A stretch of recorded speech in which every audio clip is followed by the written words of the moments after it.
ইসলামের ভিত্তি পাঁচটি। এই পাঁচটি ভিত্তির মধ্যে অন্যতম একটি হচ্ছে যাকাত। যাকাত একটি ইবাদত, যেমন নামাজ একটি ইবাদত।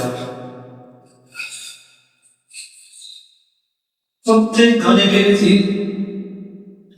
আল্লাহর নৈকট্য অর্জনের জন্য, আল্লাহর নৈকট্য লাভের জন্য নামাজ আর যাকাতের কোনো বিকল্প নাই। ধনী ব্যক্তি যদি চায় আমি আল্লাহর নৈকট্য অর্জন করব, নামাজ পড়বে, যাকাত দেবে না, তা হবে না। আল্লাহর নৈকট্য অর্জন করতে হলে, আল্লাহর মুখাররম হতে হলে নামাজ ভাবে তার উপর ফরজ, যাকাত তেমনি তার উপর ফরজ। الحمد لله نحمده ونستعينه ونستغفره ونؤمن به ونتوكل عليه ونعوذ بالله من شرور أنفسنا ومن سيئات أعمالنا، من يهده الله فلا مضل له ومن يضلل فلا هادي له، ونشهد أن لا إله إلا الله وحده لا شريك له، ونشهد أن سيدنا وسندنا وحبيبنا وطبيب قلوبنا ومولانا محمدا الذي أرسله الله تعالى بالحق بشيرا ونذيرا وداعيا إلى الله بإذنه وسراجا وقمرا منيرا. أما بعد فأعوذ بالله من الشيطان الرجيم. بسم الله الرحمن الرحيم. وأقيموا الصلاة وآتوا الزكاة وأقرضوا الله قرضا حسنا وما تقدموا لأنفسكم من خير تجدوه عند الله هو خيرا وأعظم أجرا فاستغفروا الله. وقال رسول الله صلى الله عليه وسلم: الصدقة تقع في كف الرحمن قبل أن تقع في كف الفقير، أو كما قال عليه الصلاة والسلام. صدق الله العظيم وصدق رسوله النبي الكريم، ونحن على ذلك من الشاهدين والشاكرين، والحمد لله رب العالمين. اللهم صل على سيدنا محمد وعلى آل سيدنا محمد كما صليت على سيدنا إبراهيم وعلى آل سيدنا إبراهيم إنك حميد مجيد. اللهم صل على سيدنا محمد وعلى آل سيدنا محمد كما باركت على سيدنا إبراهيم وعلى آل سيدنا إبراهيم إنك حميد مجيد. وعلى زمها وسلامتها الله رب العالمين رب علينا بكل شيء الله رب العالمين ذاكر محبة الأرض الشيء صلاة الجمعة ولا تبقى مسجد الشرق وفينا والسلام يجعل الله في أنصر والمصطفى في شدة قرب الحمد لله الحمد لله সম্মানিত উপস্থিতি রমজান মাসের তৃতীয় জুমাত আমাদের দেশের মুসলমানরা সাধারণত ইসলাম বাদের আসেন রমজান মাসে যাকাত দিয়ে থাকে এই জন্য এই প্রসঙ্গে এই মাসে আলোচনা করা খুবই জরুরি যাকাত শব্দের শাব্দিক অর্থ বৃদ্ধি করা আর এর অর্থ হচ্ছে পবিত্রতা শরিয়াতের পরিভাষায় নিসাব পরিমাণ সম্পদের মালিক কর্তৃক ফসলান্তে শরিয়াতের পক্ষ থেকে নির্ধারিত অংশ নির্ধারিত খাতে ব্যয় করাকে যাকাত বলে যাকাতের গুরুত্ব অপরিসীম ইসলামের ভিত্তি পাঁচটি এই পাঁচটি ভিত্তির মধ্যে অন্যতম একটি হচ্ছে যাকাত যাকাত একটি ইবাদত যেমন নামাজ একটি ইবাদত প্রত্যেক ধনী ব্যক্তি আল্লাহর নৈকট্য অর্জনের জন্য আল্লাহর নৈকট্য লাভের জন্য নামাজ আর যাকাতের কোনো বিকল্প নেই ধনী ব্যক্তি যদি চায় আমি আল্লাহর নৈকট্য অর্জন করব নামাজ পড়বে যাকাত দেবে না তা হবে না আল্লাহর নৈকট্য অর্জন করতে হলে আল্লাহর মুকাররব হতে হলে নামাজ যেভাবে তার উপর ফরজ যাকাতও তেমনি তার উপর ফরজ নামাজের সময় নামাজ আর যাকাত যেভাবে মুসলমানদের যে সিস্টেমে ইসলাম পরিমাণ মানের মালিক হবে তার উপর ফরজ যেভাবে তাকে আদায় করতে ওই ভাবে আদায় করে তার উপর ওয়াজিব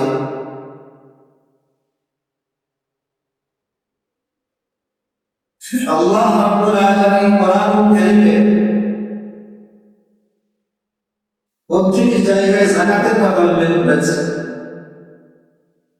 যাকাত আদায়ের কথা বলেছেন আর এই প্রত্যেক জায়গার মধ্যে 28 জায়গায় নামাজের সঙ্গে যাকাতের কথা উল্লেখ করেছেন নামাজ আদায় করো নামাজ কায়েম করো যাকাত প্রদান করো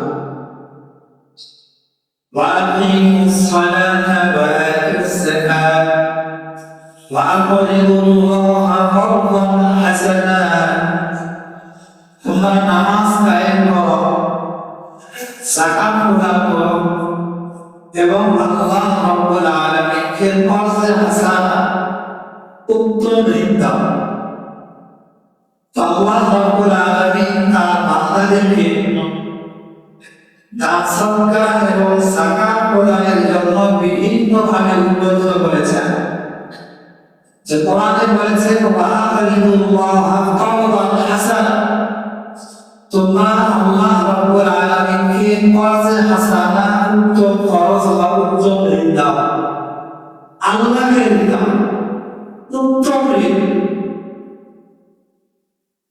তো আল্লাহই তো প্রকৃতপক্ষে ধনী আমরাই তো প্রকৃতপক্ষে ফকির দরিদ্র তো আল্লাহকে কর্জ চাইলেন কার জন্য ঋণ চাইলেন গরিব মিসকিন অসহায় এতিমদের জন্য চাইছেন এই কর্জের লাভ কি এই কর্জ আমি কেন দেব কোরআনে বলেছে তাজরু ইনদাল্লাহি খায়রা এই কর্জ যদি তুমি দাও তাহলে আল্লাহ রাব্বুল আলামিনের কাছে তুমি উত্তম বিনিময় পাবে এই জন্য গরিবকে যাকাত দেওয়া, দান করা, সাদকা দেওয়া, ফিতরা দেওয়া, এগুলো প্রকৃতপক্ষে আল্লাহ রাব্বুল আলামিনকে দেওয়া।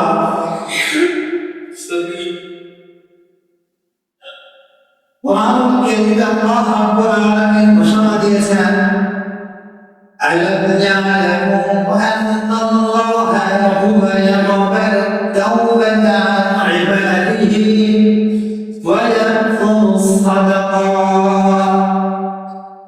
লোকেরা কি জানে না যে আল্লাহ রাব্বুল আলামিন তার বান্দাদের তওবা কবুল করেন এবং তাদের দান সাদকা যাকাত গ্রহণ করেন। এজন্য গরিবদেরকে দেওয়া মানে আল্লাহকে দেওয়া। গরিবদের সেবা করলে আল্লাহ রাব্বুল আলামিন সন্তুষ্ট হয়। আল্লাহ রাসূল সাল্লাল্লাহু আলাইহি ওয়াসাল্লাম হাদিস শরীফে বলেছেন, ইন্নাস সালাতা তাকাউ ফি কাফির রাহমান ক্বাবলা আন তাকা ফি কাফিল ফাকির। দান সাদকা যাকাত যা মানুষ প্রদান করে এগুলো দরিদ্রদের হাতে পৌঁছার আগে আল্লাহ রাব্বুল আলামিনের হাতে পৌঁছে। যদি বিষয়টা এমন হয় যে দরিদ্রদের হাতে পৌঁছার আগে আল্লাহর কাছে পৌঁছে, বিষয়টা যখন এমন তখন দরিদ্র ব্যক্তি বেশি মহামুখী হিসেবে মনে করবে, আর যে নিজে দান করবে সে বেশি নিজেকে মহামুখী মনে করবে। যে দেবে সে নিজেকে বেশি মহামুখী মনে করবে, আমি কোথায় দিচ্ছি, এটা তো আল্লাহর হাতেই বুঝতেছে, এবং সে নিজেকে খুব সৌভাগ্যের মনে করবে যে আল্লাহ রাব্বুল আলামিন আমাকে তৌফিক দান করেছে। এই যে আমরা যাকাত প্রদান করি, সাদকাতুল ফিতর প্রদান করি, দান করি, বিভিন্ন রকমের যে দানগুলো আমরা করে থাকি, এগুলোতে কি লাভ? এগুলো প্রদান করলে মুনাফা কত আসবে? কারণ দুনিয়ার মানুষ তো মুনাফা ছাড়া কোনো কাজ করে না, লাভ ছাড়া কোনো কাজ করে না। মুনাফা কত আসবে? তো আল্লাহ রাব্বুল আলামিন আমরা যদি যাকাত প্রদান করি, দান সাদকা করি, মুনাফা কত হবে তা কোরআনে বলে দিয়েছেন। مثل الذين ينفقون في سبيل الله كمثل حبة أنبتت 7 سنابل في كل سنبلة 100 حبة والله يضاعف لمن يشاء والله واسع عليم। যারা আল্লাহর রাস্তায় দান করে এদের দৃষ্টান্ত হচ্ছে কামাথালি হাব্বাতিন, একটি শস্য দানার ন্যায়, একটি শস্য দানার আমবাতাত 7 সানাবিল, যেই শস্য দানা থেকে 7টি শীষ জন্মায়, 7টি শীষ জন্মায়। ফি কুল্লি সুনবুলাতিন 100 হাব্বা, আর প্রত্যেকটা শীষের মধ্যে 100টি করে দানা থাকে। তাহলে একটি শস্য দানা থেকে 7টি শীষ জন্মায়, আর প্রত্যেকটা শীষের মধ্যে যদি 100টি করে শস্য দানা হয় তাহলে কত হয়? 700। তাহলে আপনি 1 টাকা দান করবেন, কমপক্ষে 700 নাকি আপনি পাবেন, কমপক্ষে 700। এরপরে যদি আপনার খুশির বেশি থাকে, একমাত্র আল্লাহর জন্য আল্লাহ রাব্বুল আলামিন বলেন, ওয়াল্লাহু ইউদাইফু লিমান ইয়াশা, আল্লাহ যার জন্য চান তার কতগুণ বাড়িয়ে দেন। আর আল্লাহ কতগুণ বাড়িয়ে দিবেন আল্লাহ যেমন মহান,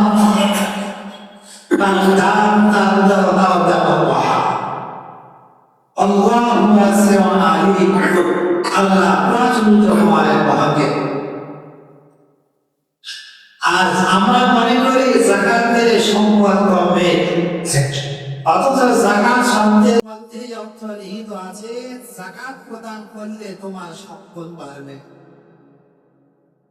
যাকাতে বাহ্যিক ভাবেও সম্পদ বাড়ে, দুনিয়াতে আখিরাতের সম্পদ তো বাড়বেই।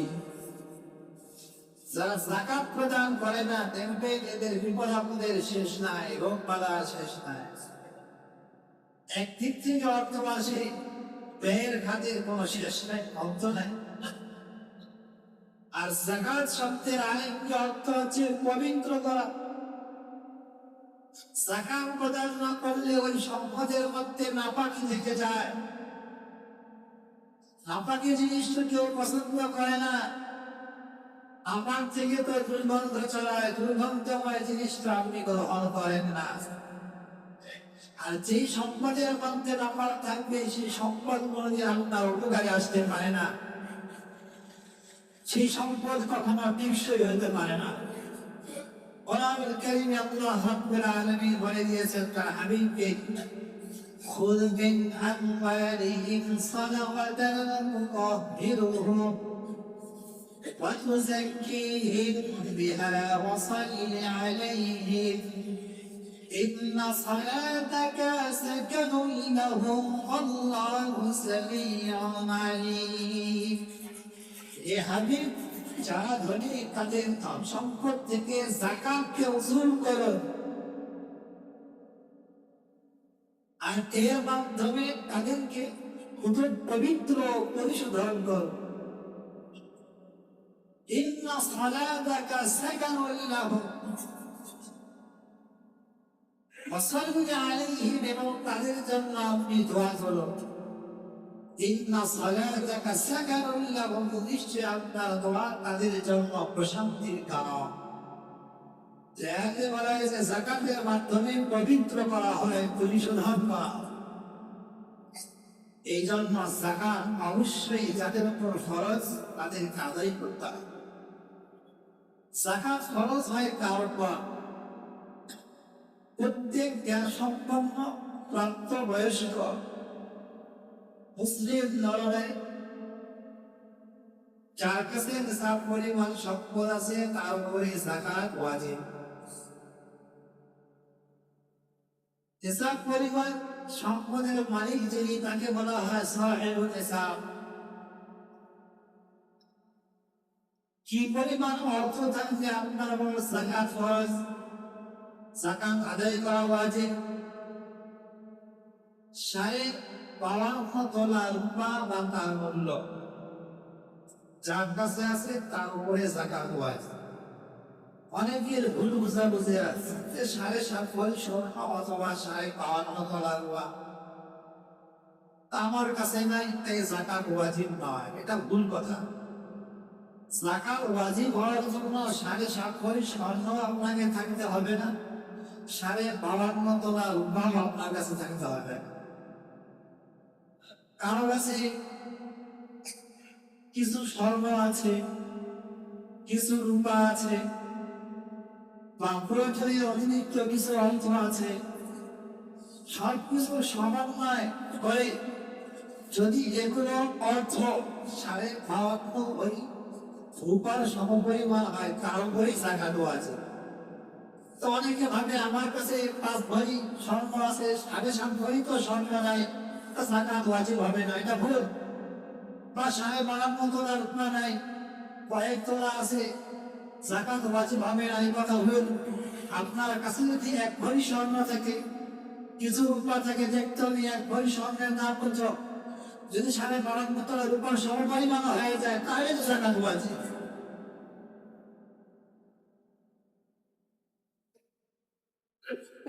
আমরা যে ঘর বাড়িতে বসবাস করি,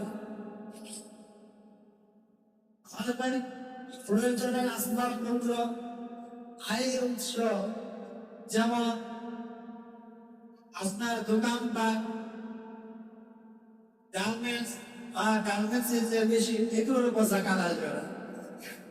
এগুলো থেকে যে উৎপাদিত সম্পদ, যেগুলো আপনি ব্যবসায়িক খানা, এগুলোতে যাকাত আসবে। জমিতে যাকাত আসবে না, আবার জমিতেও যাকাত আসবে। ব্যবসায়িক জমিতে যাকাত আসবে, এটা ব্যবসায়িক নয়, এটা যাকাত আসবে না।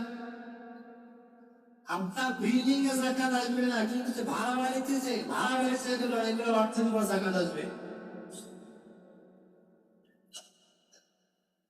তা 52,500 রূপা বর্তমান রূপার দাম 2500 টাকা। এই হিসেবে 52,500 রূপার মূল্য 1,31,250 টাকা। প্রয়োজনের অতিরিক্ত যার কাছে থাকবে তার উপরে জাকাত আসবে শতকরা 2.5 টাকা, অর্থাৎ 40,000-এ 1,000 টাকা জাকাত দিতে হবে। 40,000-এ 1,000 টাকা জাকাত আসবে। এই জন্য যাদের উপর জাকাত ওয়াজিব, অবশ্যই আমরা জাকাত প্রদান করব। জাকাতকে কেন ফরজ করা হবে, এরপর কি? প্রত্যেকটা বিধানের পেছনে অবশ্যই হিকমত আছে। কোরআন বলে দিয়েছে, কাইলা ইয়াকুনা দুলাতান বাইনাল আগনিয়াই মিনকুম। জাকাতকে ওয়াজিব করা হয়েছে যেন কতিপয় মানুষের কাছে সম্পদ বঞ্চিত হয়ে না থাকে। আল্লাহ চান সম্পদকে সম্প্রসারিত করতে। জাকাতকে কেন ওয়াজিব করা হয়েছে? যেন গরিব অসহায় মানুষ অভাবে পড়ে সুদখোরের কাছে, ঘুষখোরের কাছে না যায়। কারণ অভাবে পড়ে তো সুদখোরের কাছে যাবে, আর সুদখোর তো লাভ নেবে, আরো গরিবকে বিপদে ফেলাবে। বাংলাদেশে এমন ধনী আছে, এরা যদি ঠিক মতো জাকাত দেয় দেশের গরিব থাকবে না। আজকে আমরা ঠিক মতো জাকাত প্রদান করি না। জাকাত কেন ওয়াজিব করা হয়েছে? যেন মানুষ অভাব অন্তরের পরে ঈমান হারা না হয়। কারণ হাদিসে এসেছে, কাদাল ফাকরু ইয়াকুনা কুফরা, দারিদ্রতা মানুষকে কুফরের দিকে ঠেলে দেয়। দেখবেন বাংলার বিভিন্ন প্রত্যন্ত অঞ্চলে অনেক মানুষ, অনেক এলাকার মানুষ অসহায়, গরিব, বিভিন্ন খ্রিস্টান মিশনারি, এনজিও মিশনারি ওই সমস্ত এলাকাগুলোকে টার্গেট করে এদেরকে মোটা অঙ্কে ঋণ দেয়। এরপরে ধীরে ধীরে জমি কেটে দেয়, বিভিন্ন সুবিধা দিয়ে ধীরে ধীরে খ্রিস্টান ধর্মের দিকে এদেরকে আকৃষ্ট করে এদেরকে খ্রিস্টান বানিয়ে দেয়। এগুলো দায় ভাগ কারা নেবে? এই ধনীদেরকে নিতে হবে। এই জন্য জাকাতের বিধান, জাকাতের হাত কোরআনের আয়াতে ইসলামের সূচনা লগ্নে 8টি ছিল, বর্তমানে 7টি। ইন্নামাস সাদাকাতু লিল ফুকারা ওয়াল মাসাকিন ওয়াল আমিলিনা আলাইহা ওয়াল মুআল্লাফাতি কুলুবুহুম ওয়া ফির রিকাবি ওয়াল গারিমিনা ওয়া ফি সাবিলিল্লাহি ওয়া বিনিস সাবিল। দান সদকা যাকাত হবে লিল ফুকারা, ফকিরদের জন্য, ওয়াল মাসাকিন মিসকিনদের জন্য, ওয়াল আমিলিনা আলাইহা, ইসলামী যে রাষ্ট্র, যেখানে ইসলামী হুকুমত আছে, জাকাত উসুল করার সরকারের পক্ষ থেকে লোক নিয়োগ থাকে, দরিদ্র ওদের জন্য, এদেরকে বলা হয় আমিলিন। ইসলামের সূচনা লগ্নে ওয়াল মুআল্লাফাতি কুলুবুহুম, মানুষের চিত্তাকর্ষণের জন্য কাফের মুশরিকদেরকে জাকাত দেওয়া হয়। এই বিধান গঠিত হয়ে গেছে, এদেরকে এখন জাকাত দেওয়া যাবে না কাফেরদেরকে। ওয়া ফির রিকাব, গোলাম দাসকে আজাদ করার জন্য। ওয়াল গারিমিন, ঋণগ্রস্ত অসহায়, ঋণ পরিশোধ করতে পারতেছে না এদেরকে। ওয়া ফি সাবিলিল্লাহ, যারা আল্লাহর রাস্তায় আছে, আর ওয়া বিনিস সাবিল, মুসাফির। ফকিরদেরকে জাকাত দেওয়ার কথা বলা হয়েছে। ফকির কি? দৈনন্দিন খরচ বহনের মতো ব্যবস্থায় দিন একদিন যে চলবে এই পরিমাণ ব্যবস্থা নেই, এরা হচ্ছে ফকির। বর্তমান যে আমাদের দেশে যে ফকির, এই ফকির না। বর্তমান তো আমাদের দেশের ফকির হলো পেশাদার ফকির। বাড়ির অবস্থা ভালো, ভিক্ষা বৃত্তিকে পেশা বানিয়ে ফেলেছে, এই ফকির না। এদের উপর আল্লাহ লানত, এদের ঠিকানা জাহান্নাম। যারা ভিক্ষা বৃত্তিকে পেশা বানিয়ে ফেলেছে, কোনো সমস্যা নাই, অবস্থা ভালো, তারপরে তাকে পেশা বানিয়েছে, এই পেশাদার ফকির। এই ফকির উদ্দেশ্য এখানে না। আরেক হচ্ছে মালদার ফকির, তার উপরে জাকাত ফরজ, কিন্তু পেশা ভিক্ষা, এরকম ফকির আছে। এদেরকে জাকাত দিলে জাকাত আদায় হবে না। এরপরে মিসকিন অসহায় এতিম, যেটা আমাদের দেশে বেশি প্রয়োজন, ফি সাবিলিল্লাহ, যারা আল্লাহর রাস্তায় আছে। আল্লাহর রাস্তা একটা হচ্ছে জিহাদের ময়দান, আর হচ্ছে যারা দ্বীনে ইলম অর্জনের জন্য আবদ্ধ হয়ে পড়েছে। কোরআনে এসেছে লিল ফুকারাইল্লাযীনা মুহসিরু ফি সাবিলিল্লাহ, এটা হচ্ছে সর্বোত্তমকার, যে ওই সমস্ত দরিদ্রদেরকে দেবে মুহসিরু, যারা আবদ্ধ হয়ে পড়েছে ফি সাবিলিল্লাহ, আল্লাহর রাস্তায়। যেমন বিভিন্ন তালিবুল ইলম মাদ্রাসায় লেখাপড়া করেন, দ্বীনে ইলম অর্জন করেন। কারণ দ্বীনে ইলম যদি অর্জন না করে, জামাত যদি না থাকে, তাহলে তো নামাজের বিধান কে জানাবে, যাকাতের বিধান কে জানাবে, ইসলামের প্রচার প্রসার কি করবে? শরীয়তের যত বিধান আছে সব নির্ভর করে দ্বীনে ইলমের উপর। তো যেই সমস্ত প্রতিষ্ঠানের মধ্যে গোলামা খান আছে বাস্তবিক এবং এতিম আছে বাস্তবিক, তারা দ্বীনে ইলম অর্জন করতে গিয়ে আবদ্ধ হয়ে গেছে, তারা মানুষের দ্বারে দ্বারে উঠতে পারে না, আবদ্ধ হয়ে পায়, লেখাপড়া বাদ দিয়ে তার কোথায় যেতে পারে না। এই সমস্ত প্রতিষ্ঠানে যাকাতের অর্থ প্রদান করা এটা সবচেয়ে উত্তম। এরপর জিহাদের ময়দানে যারা আছে এদেরকে যাকাত দেওয়া উত্তম।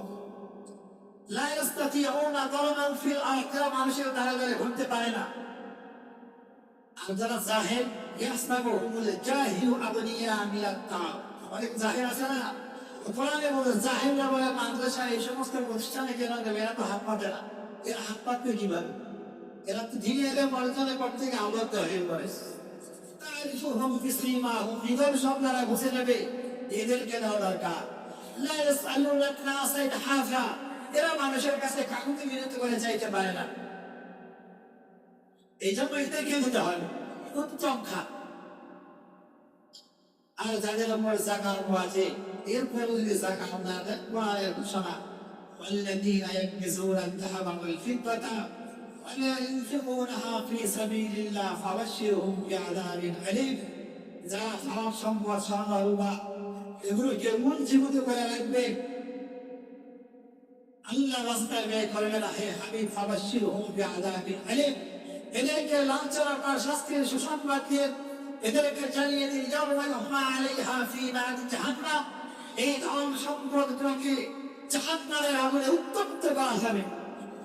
ফাতুকুয়া বিহা জিবাহুহুম ওয়া জুনুবুহুম ওয়া যুহুরুহুম, এগুলো দ্বারা এই উত্তপ্ত বস্তুগুলো দ্বারা এদের কপালে পাঁজরে এদের পিঠে আঘাত দেওয়া হয়। আর বলা হবে হাদা মা কানাস্তুম, এটা হচ্ছে ওই সম্পদ যা তোমরা পুঞ্জীভূত করে রেখেছে। খালুহু মা কুনতুম তাকনিজুন, যা পুঞ্জীভূত করে রেখেছে এর সাথে এবার বুঝে নাও। এজন্য আপনাদের প্রতি আমার উদাত্ত আহ্বান থাকবে, যাদের উপর যাকাত ওয়াজিব অবশ্যই আপনারা যাকাত প্রদান করবেন। আর এই বছরের সর্বনিম্ন যাকাতুল ফিতর আছে 110 টাকা, এটা প্রত্যেকে আদায় করতে হবে। আর সামনে রমজান তো 3 ভাগে বিভক্ত, প্রথম দশক রাহমাতের, এরপরের দশক মাগফিরাত, এটা মাগফিরাতের 10 দিন চলছে। আগামী দশক হচ্ছে নাজাতের, আগামী জুমা আসতে আসতে নাজাতের যুদ্ধ শুরু হয়ে যাবে। এই জন্য শেষ দশকের এতেকাফের আমল আছে, এতেকাফের আমল, যা অবসর কাজ নাই, বাসা বাড়িতে বসে থেকে কি লাভ? মারা গেলে কবরেতে বছরের পর বছর পড়ে থাকতেই হবে। 10 দিনের জন্য যদি আমরা মসজিদে চলে আসতে পারি, কত ফজিলত। মানে এতেকাফা ইয়াউমান ইজতিমা ওয়াজহিল্লাহ, আল্লাহকে রাজি করার জন্য একদিনের এতেকাফ করবে। একদিন জাআলাল্লাহু বাইনাহু ওয়া বাইনান নারি সালাসা খানাদির, আল্লাহ রাব্বুল আলামিন তার থেকে জাহান্নামকে 3 খন্ড করে সরিয়ে দেবেন। এক খন্দকের দূরত্ব বলতে জমিন থেকে আসমানের দূরত্ব যত আছে, তো জাহান্নামকে দূরে সরানোর অর্থ কি আপনাকে আল্লাহ জান্নাতে প্রবেশ করিয়ে দেবে। এই জন্য যাদের সময় আছে আমরা 10 দিনের জন্য এতেকাফ বেশি দেবো, আর যাদের সময় নেই চেষ্টা করবো একদিনের জন্য হলে আমি এতেকাফ। একদিনের জন্ম হলে আমি ইতিকাফ করবো, একদিন সময় করে হয় ফজিলতে কেন আমরা করছি? এই একটা আমরা করবো। আর একটা আমল আছে লাইলাতুল কদরের আমল, শ্রেষ্ঠ সুখের বেজর রাতগুলোতে লাইলাতুল কদর। من قام ليلة القدر إيمانا واحتسابا غفر له ما تقدم من ذنبه। যে ব্যক্তি ঈমান এর সাথে আল ইহতিসাব সওয়াবের আশায় লাইলাতুল কদরে ইবাদত বন্দেগী করবে, আল্লাহ রাব্বুল আলামিন তার পিছনের সমস্ত গুনাহ মাফ করে দেবেন। এই জন্য